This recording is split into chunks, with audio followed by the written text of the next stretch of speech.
Shri Venkateswara gold తాకట్టులో ఉన్న మీ బంగారాన్ని విడిపించి కొనబడును. టీ మీడియా ప్రేక్షకులకు స్వాగతం, సుస్వాగతం.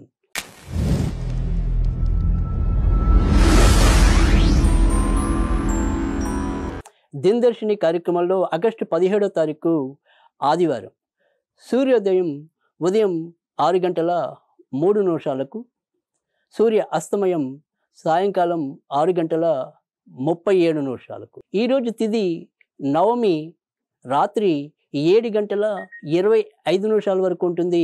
తదనంతరం దశమి. ఇక నక్షత్రం రోహిణీ నక్షత్రం తెల్లవారుజామున 3:17 వరకు ఉంటుంది. తదనంతరం మృగశిర నక్షత్రం. ఇక దినవారీ యోగాల్లో చూస్తే కనుక వ్యఘాత యోగం అనేది అర్ధరాత్రి 1:40 వరకు ఉంటుంది. అంటే తెల్లవారితే 18వ తారీఖు అనగా. ఇక యోగం అంటే ఈ యోగమైన వ్యఘాత యోగం మనకి వెళ్ళిపోయాక తర్వాత వచ్చే యోగం అర్షణ యోగం అనేది ఉంటుంది. ఇక మరి బ్రహ్మ ముహూర్తం అనేది తెల్లవారుజామున 4:32 ప్రారంభమై 5:18 ముగుస్తుంది. శుభముహూర్తాల విషయానికి వస్తే కనుక అభిజిత్ లగ్నం అనేది ఉదయం 11:15 ప్రారంభమై మధ్యాహ్నం 12:45 వరకు ఉంటుంది. ఇక అమృత యోగం అనేది అర్ధరాత్రి ఉంది.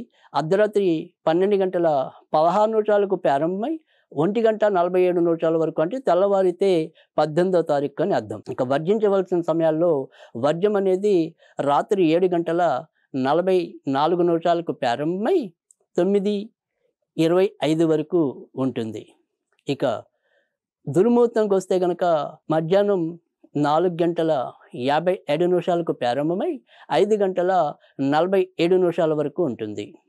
రాహుకాలం అనేది సాయంకాలం 5:02 ప్రారంభమై 6:36 వరకు ఉంటుంది.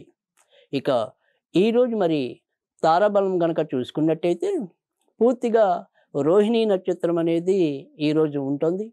కనుక మరి ఈ రోహిణీ నక్షత్రం తారాబలం ఎవరికి అనుకూలం అనేది కనుక చూసుకున్నట్టయితే మేషరాశిలో అశ్విని కృత్తిక నక్షత్రాల వారికి, వృషభ రాశిలో కృత్తిక మృగశిర నక్షత్రాల వారికి, మిథున రాశి విషయానికి వస్తే గనక మృగశిర అలాగే ఆరుద్ర నక్షత్రాల వారికి అనుకూలం. కర్కాటక రాశి విషయానికి వస్తే గనక పుష్యమి నక్షత్రం వారికి అనుకూలం. అలాగే మరి సింహరాశి విషయానికి వస్తే గనక మఖా నక్షత్రం ఉత్తర నక్షత్రానికి అనుకూలం. కన్యారాశి విషయానికి వస్తే గనక ఉత్తర చిత్తా నక్షత్రాల వారికి అనుకూలం. అదే తులారాశి విషయానికి వస్తే గనక స్వాతి నక్షత్రం చిత్తా నక్షత్రానికి అనుకూలం. వృశ్చిక రాశి విషయంలో కేవలం అనురాధ నక్షత్రం వారికి అనుకూలం. ధనుర్రాశిలో మూలా నక్షత్రం మరియు ఉత్తరాషాఢ నక్షత్రానికి అనుకూలం. మకర రాశిలో ధనిష్ట నక్షత్రానికి ఉత్తరాషాఢ నక్షత్రానికి అనుకూలం. కుంభరాశిలో ధనిష్ట శతభిషం వారికి అనుకూలం. మీనరాశి విషయానికి వస్తే కనుక కేవలం ఉత్తరభద్ర నక్షత్రం వారికి అనుకూలం. మరి ఈరోజు సంక్షిప్తంగా ద్వాదశ రాశుల యొక్క ఫలితాలు కనుక చూసుకున్నట్టయితే మేషరాశి వారికి ఆర్థికంగా ఖర్చులు ఇంకా మరింత పెరగనున్నాయి. అలాగే అమ్మగారు అటువైపు ఉండే బంధువులతో తాత్కాలికంగా చిన్న చిన్న విభేదాలు తలెత్తవచ్చు. వృత్తి ఉద్యోగాల్లో అనుకోని మార్పులు కలగవచ్చు. మానసికంగా ఎంతో కొంత ఇబ్బంది పడతారు. వృషభ రాశి వారికి ఈరోజు మరి వృషభ రాశిలో ఓక్షలో చంద్రుడు సంచరిస్తాడు.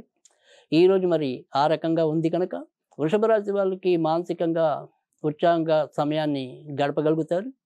బంధుమిత్రాదులతో మీ యొక్క ముచ్చట్లు మరి అందరికీ కూడా ఆసక్తిని కలగజేస్తాయి.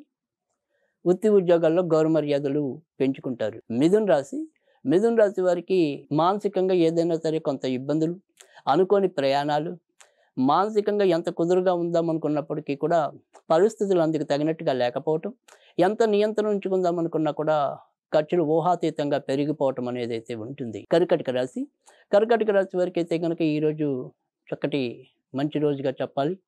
ముఖ్యంగా రాశ్యాధిపతి లాభస్థానంలో ఓక్షలో సంచరించడం వల్ల మానసికంగా ఎటువంటి ఇబ్బందులు ఉన్నా వాటి నుంచి కొంత బయటకు రావటం అనేది, విందు వినోద కాలక్షేపాల్లో పాల్గొనటం అనేది, ఎక్కడికి వెళ్ళినా మీదైన ముద్రని ప్రదర్శించగలగటం అనేది తటస్థిస్తుంది. మొత్తం మీద చూసుకున్నట్టయితే గనక ఈరోజు కర్కాటక రాశికి ఎక్కువ మంచి కాలం. కనుక ఇటు అదృష్టానికి అదృష్టం, ఆనందానికి ఆనందం. ఇది ఈరోజు కర్కాటక రాశి. ఇక సింహరాశి. సింహరాశి వారికి ఉద్యోగంలో ఏవైనా సరే అనుకోని మార్పులు ఉంటాయి. అమ్మగారు అటువైపు బంధువులు కూడా కలుసుకోగలుగుతారు, లేదా వారితో ఎక్కువగా సంభాషించగలిగే అవసరం ఏర్పడచ్చు. ఇక ఇతరత్ర చెప్పుకోదగిన ఇబ్బందులు అయితే లేవు. శారీరకంగా మానసికంగా కొంత బలోపేతం అవుతారు.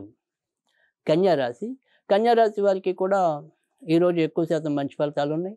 ఏమైనా దూర ప్రయాణాలు చేయాలంటే కనుక సాధ్యం అవుతుంది. అమ్మగారి వల్ల ఏదైనా సరే కొంతవరకు అదృష్టం కలగచ్చు. కానీ ఇదే రాశిలో వయసు పైబడిన మరి మహిళలు ఉంటే కనుక వారి యొక్క ఆరోగ్య విషయాల్లో ఎంతో కొంత జాగ్రత్త తీసుకోవాలి. తులారాశి. తులారాశి వారికి ఈరోజు కొద్దిగా మానసికంగా అయితేనేమి, శారీరకంగా అయితేనేమి చికాకులు ఎక్కువ అవుతాయి. బుర్రని ఎంత కంట్రోల్లో ఉంచుకుందాం అనుకున్నప్పటికీ కూడా నియంత్రణ లేకపోవటం, రకరకాల ఆలోచనలతో అనారోగ్యం తెచ్చుకోవటం అనేది అయితే ఉంటుంది. అలాగే అమ్మగారు వల్ల ఏవైనా సరే సమస్యలు ఉత్పన్నం కావచ్చు. వృశ్చిక రాశి. వృశ్చిక రాశి వారికి అయితే కనుక మిశ్రమ ఫలితాలు ఎక్కువగా ఉన్నాయి. భార్యాభర్తల మధ్య ఏమైనా సరే అనవసర వాగ్వివాదాలు చోటు చేసుకోవచ్చు. అయితే కొత్తగా పెళ్లి కావాలనుకునే వారికి మాత్రం అదృష్ట యోగం అనేది కనిపిస్తుంది. ఇతరత్ర ఈరోజు చెప్పుకోదగిన సమస్యలు అయితే ఉండవు. ధనుర్రాశి. ధనుర్రాశి వారికి అయితే కనుక చేపట్టిన ఏ పని అయినప్పటికీ కూడా ఎక్కువ శాతం మంచి ఫలితాలు ఉంటాయి. ఆర్థికంగా, మానసికంగా కొంత సమస్యలు తగ్గుతాయి. ఒక ముఖ్యమైన విషయాల్లో ప్రశంసలు పొందగలుగుతారు. ఉద్యోగ మార్పుల కోసం ప్రయత్నిస్తే కనుక వాటికి సంబంధించిన ఏమైనా సరే ప్రయత్నాల్లో శ్రీకారం చుట్టడానికి కూడా ఈరోజు మంచి రోజు. మకర రాశి. మకర రాశి వారికి కూడా ఎక్కువ శాతం మంచి ఫలితాలు ఉన్నాయి. అయితే మీ కింద పనిచేసే వాళ్ళు ఆడవాళ్ళు ఉన్నా, లేదా మీ పైన పనిచేసే వాళ్ళు ఆడవాళ్ళు ఉన్నా, వారితో మాత్రం కొంతవరకు జాగ్రత్తగా వ్యవహరించడం మంచిది. ఇక ఇతరత్ర ఈరోజు చెప్పుకోదగిన సమస్యలు లేవు. ఎక్కువ శాతం మంచి ఫలితాలు ఉన్నాయి. చిన్న చిన్న చర్మ వ్యాధులు కానీ, శ్వాసకి సంబంధించిన ఇబ్బందులు కానీ తలెత్తచ్చు. కుంభరాశి. కుంభరాశి వారు ఇంట బయట కొద్దిగా సమస్యలు ఎక్కువే పడే పరిస్థితి అయితే కనిపిస్తుంది. ఇంట్లో తరచూ ఎవరికైనా సరే కొంత అనారోగ్యం చేయటం, మానసికంగా ప్రశాంతత కరువవటం అనేది అయితే ఈరోజు ఉంటుంది. మీనరాశి.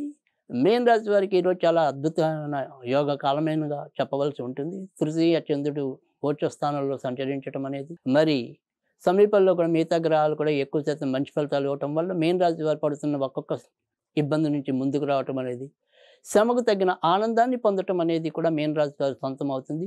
చిన్న చిన్న అనారోగ్య సమస్యలు ఉన్నప్పటికీ కూడా వాటిని లెక్క చేయకుండా మీదైన శైలిలో ముందుకెళ్ళిపోయి అందరి చేత షబాష్ అనిపించుకుంటారు. ఇవి ఈరోజు మరి ద్వాదశ రాశుల యొక్క ఫలితాలు. ఇంకా ఈరోజు ముఖ్యమైన విషయాలకు వస్తే కనుక ఈరోజు రోహిణీ నక్షత్రం, రోహిణీ వ్రతం ఉంటుంది. అలాగే మరి శ్రీకృష్ణ జయంతిని కూడా ఈరోజు చేసుకోవటం అనేది ఉంటుంది. అలాగే ఇదే రోజు మలయాళ నూతన సంవత్సరం అని, అంటే మనకి ఎలాగైతే తెలుగు వచ్చరాది ఉందో ఈరోజు మలయాళం వాళ్ళకి, అంటే ముఖ్యంగా కేరళ అటువైపు వాళ్ళకి ఈరోజు నూతన సంవత్సరాదిని చేసుకోవటం అనేది అయితే ఉంటుంది. అలాగే మరి ఇదే రోజు నుంచి, అంటే ఇంతకు ముందు రోజు అర్ధరాత్రి నుంచి మనకి 1 గంట సుమారుగా ఆ సమయం నుంచి సూర్యుడు సింహరాశిలోకి ప్రవేశించడం అనేది జరిగింది. కనుక ఈ రోజు నుంచి మరి సింహ సంక్రాంతి, ఈ రోజుని సింహ సంక్రాంతిగా కూడా అభివర్ణించడం అనేది కూడా జరుగుతుంది. అయితే ఈరోజు మరి ఏదైనా సరే శ్రీకృష్ణుడికి సంబంధించిన పూజలు చేసుకోవటం అనేది మంచిది. అవకాశం ఉన్నవారు ఈరోజు శ్రీకృష్ణుడికి పెరుగు లేదా వెన్న నివేదన చేయటం వల్ల కూడా మంచి ఫలితాలు పొందడానికి ఉంటుంది. ఈరోజు మనం ఏదైనా సరే చదువుకోవాలి అనుకుంటే కనుక ఓం క్లీం కృష్ణాయ సూర్య నారాయణాయ నమః, ఓం క్లీం కృష్ణాయ సూర్య నారాయణాయ నమః, ఇది చదువుకోవటం వల్ల కూడా మంచి ఫలితాలు కలగటం అనేది జరుగుతుంది.